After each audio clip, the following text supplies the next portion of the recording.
Many of the world's greatest leaders, along with effective people from all walks of life, know how to play different, yet still authentic roles that help them fit in with many diverse groups of people in scenarios of all kinds.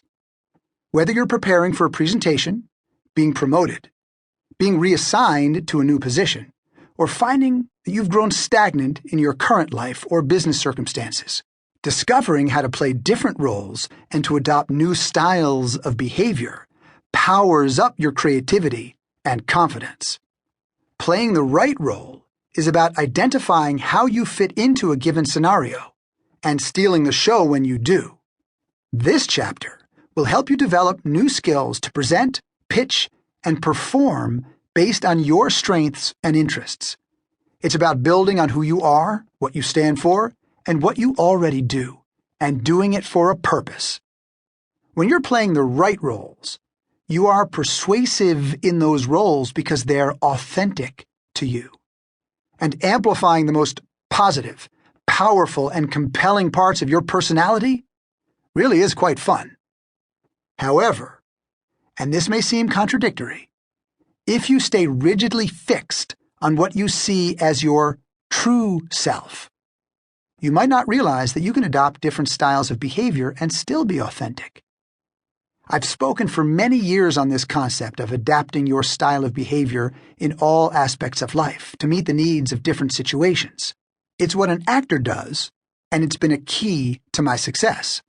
I found the January 2015 Harvard Business Review article by Herminia Ibarra about how this concept applies to leadership to be important. As we strive to improve our game, a clear and firm sense of self is a compass that helps us navigate choices and progress toward our goals.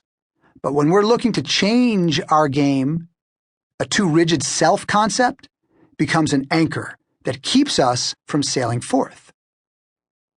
People who are able to adopt different styles of behavior to suit the dynamics of a given situation are comfortable adjusting their style to different situations without feeling fake or pretending to be something they're not. It's like being a chameleon, which is different than playing roles where you pretend to be something you're not or know something you don't. Take that too far, and you might start spinning the truth or even misleading people. With that said, when attempting to wow an audience, close a deal, or pitch an idea, we win when we present the best parts of ourselves, but not every part of ourselves.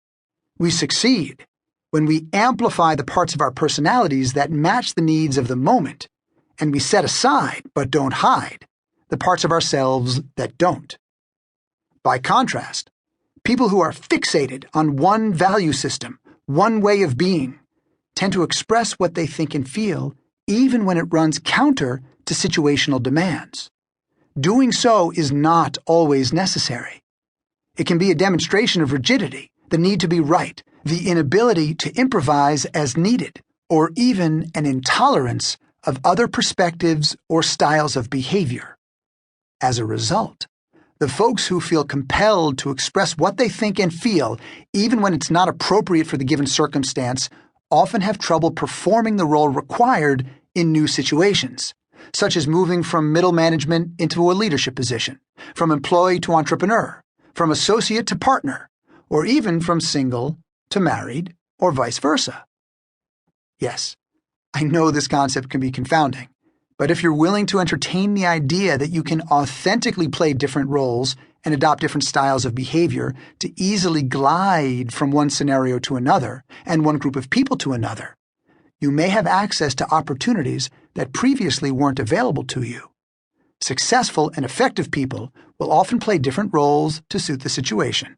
They're willing to experiment with playing different roles until they become comfortable with the new behaviors or attitudes required to play their new parts.